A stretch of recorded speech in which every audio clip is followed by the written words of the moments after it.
Good morning, everyone. Welcome back to the channel. My name is William Hemsworth, and I'm excited to have my guest today. Terry Poplava serves as general manager of ACST Catholic. As a cradle Catholic, his faith was lukewarm until he was challenged by the intense challenge and commitment he heard in a message about stewardship. What do I own? What owns me? Which led him to executive roles at Our Sunday Visitor and Catholic Leadership Institute before his current focus on serving the Catholic Church at ACS Technologies. Terry has extensive experience working with churches across the U.S., supporting their planning, stewardship, and engagement efforts. Terry, how are you doing today? I'm doing great, and not just because I'm doing great, but because I have a chance to talk with you, William. So thanks for having me on your show here. Oh, it's my pleasure. And I'm really excited about the work that you do. Before we get into this latest study, can you offer some background on the type of work that ACS Technologies does and how you serve the Catholic Church in particular? Sure. ACS Technologies actually is at its heart a software company. So it was founded by two people who were churchgoers who felt the need for a database and some information, and that's about 45 years ago now. And it's grown into a company that is cross-denominational, actually serves about 120 all Christian denominations and about 40,000 organizations across the country. So it's Okay. very, very much a presence. And actually, through acquisition, acquired Parish Data System some 30 some years ago as well. And that's a company that was founded by Father Mike Boyle in response to the similar needs. They're very similar orientation and origin, I guess is the word I want. And which now, part of what I have been stewarding in place here is making the ACST Catholic a significant and intentional part of the business, wholly focused on serving the Catholic Church. And ACST Catholic serves about 40% of the parishes in the country in 160 dioceses through primarily church management software, our most strategic one now called Ministry Platform, and through strategic planning software called Mission Insight, which is pertinent to our conversation because our research feeds that software, which is used for planning and demographic studies for parishes and dioceses. So that's the core of the company. Part of what we do, though, also is research. That research is to support Mission Insight, but the ongoing research is called American Beliefs. And the American Belief Study also is cross-denominational. My work has been to pull out the specific Catholic responses and examine those to see, what might be interesting or important for us to understand, which is really also the point of the last study. Okay. Now, the last study was about AI. What made you decide to do this latest study? Well, it was a little bit broader than AI. It was actually about qualities in leaders, and what would you trust? What would make you talk to someone about spiritual issues? And then, in addition to that, how does AI factor in there? So this is ongoing. American Beliefs actually is a study that's conducted every 4 years with 15,000 respondents. And occasionally also, though, we need to ask a little bit deeper question about something, and we do some smaller interim studies. And this is one of those. It's kind of an update on issues that are like prominent right now about why people are a little lukewarm in their faith and what it is that would prompt them to start to entertain discussions and interact with each other. And then, of course, AI, which is on all of our minds. What does it mean? How does it impact the church? So just the reason is it seemed like it was important and timely. And kind of interesting, it was just ahead of the Pope's encyclical, but after Humanitas, Magnifica, now I'm losing the name, the study that they put out just a couple of months ago. No, I got you. What surprised you most about the findings from the Catholic respondents? Well, two things surprised me. One was the level of trust in AI. And it's not the most trusted thing, and maybe it shouldn't be a surprise, but when asked, somewhat of a reverse question, who do you expect to lie to you is really the question. So you can turn it around to see who's most trusted. And we did look at those percentages. And we're at a point in time in the country where we clearly expect our politicians and our government to lie to us. So that probably isn't a surprise. But we trust AI more than journalists and news anchors and even lawyers. So that did surprise me a little bit, that it was actually considered as trustworthy as it is. The good news, though, is we don't trust it as well as our religious leaders and our family and our doctors. So we do trust those more. Well, that's a plus. That's a positive. Yeah, it is positive. Thank heavens for that. And I'll say this, though, one of our ongoing research findings that I've been watching over time now for 14 years is the trend in why people stay away from church. And one of the leading trends continues to be don't trust religious leaders. So, I guess it is a positive that we still trust them more than AI. So that's a comment there. The other thing that gave me hope, though, was that the top reasons Catholics said that parishes should apply AI, how it should be applied, was really about language translation, which to me is brilliant. It's like, yes, because always Spanish is a challenge, and the particular variety of Spanish that is needed. But we have so many ethnicities and so much to serve that being able to have it in a native language, I think, is a wonderful thing. And I am aware of some presentation technology that allows you to speak a language and then have people hear it in real time in their appropriate language through their earphones. So I think that's wonderful. I also think it's great that people strongly feel that that's an application for us to use. It's great for homilies and for writing. Okay. Now, do you think that's the reason why Catholics are more generally receptive to AI as a tool, but cautious in other applications?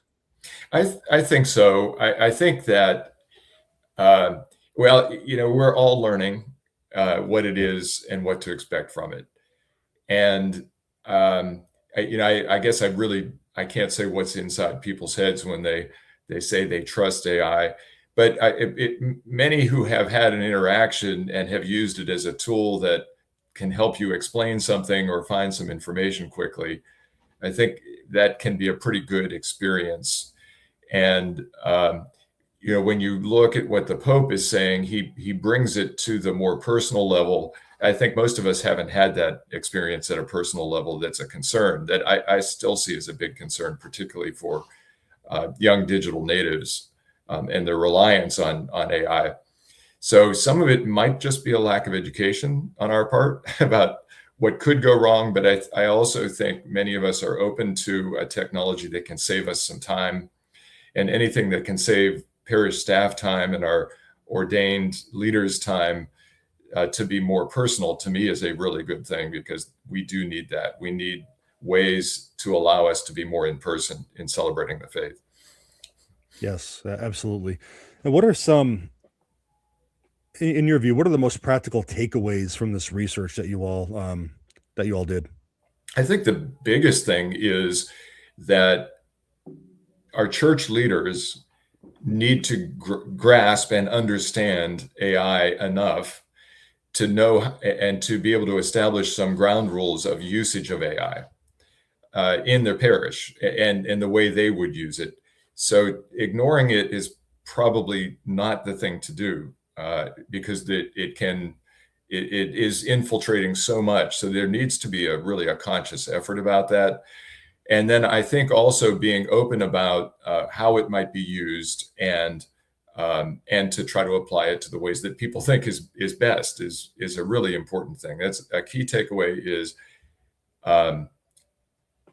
accept it and understand it and determine how you think it should be used, and have a set of rules and agreement across the leadership team. I think related to that, to me, again, fundamentally more important is the outcome, and think about the outcomes, which must be to allow us to be more and more personal in our ministry as we are increasingly lonely, and as younger people are increasingly looking to their device for reliance on their quote unquote interpersonal interaction to find ways to break through to that. So, unrelated directly to the research, but I think as critical is this need to have intensive focus on welcome, hospitality, interaction, personal interaction across the board. And what do you think are some ways that parishes can use this? I know you've kind of went over it broadly. What are some ways you think parishes can use it while still keeping people at the center? Because I know that's a big thing that Pope Leo was talking about. Yes. Well, so first of all, let's just talk from the staff and leadership side. That's certainly the primary focus of our business, and Right. So, and then we'll talk about parishioners. But from a parish side, one of the things that frankly, ACST Catholic has done with Ministry Platform is enable a secure connection to it.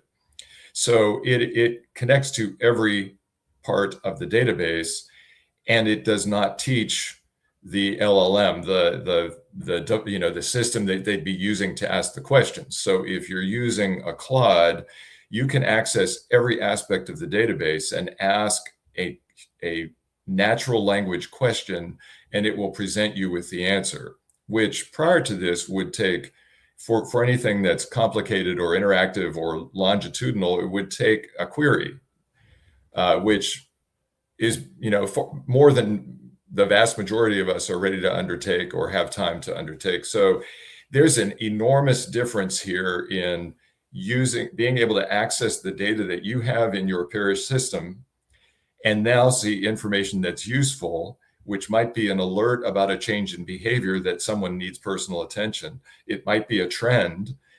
We have examples of some that have looked at where people are actually giving across multiple parishes in their diocese and which parishes those are.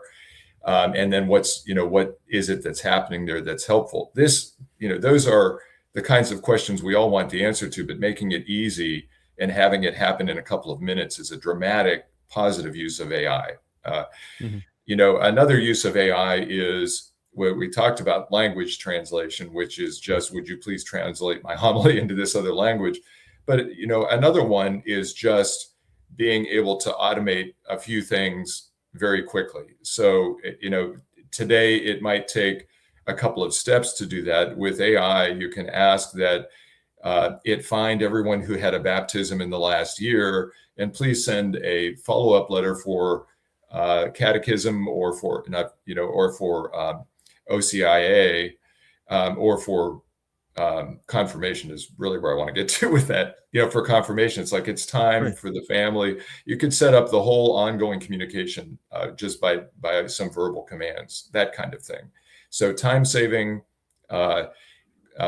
And then the third area can be for research. There's some great opportunities for tools out there.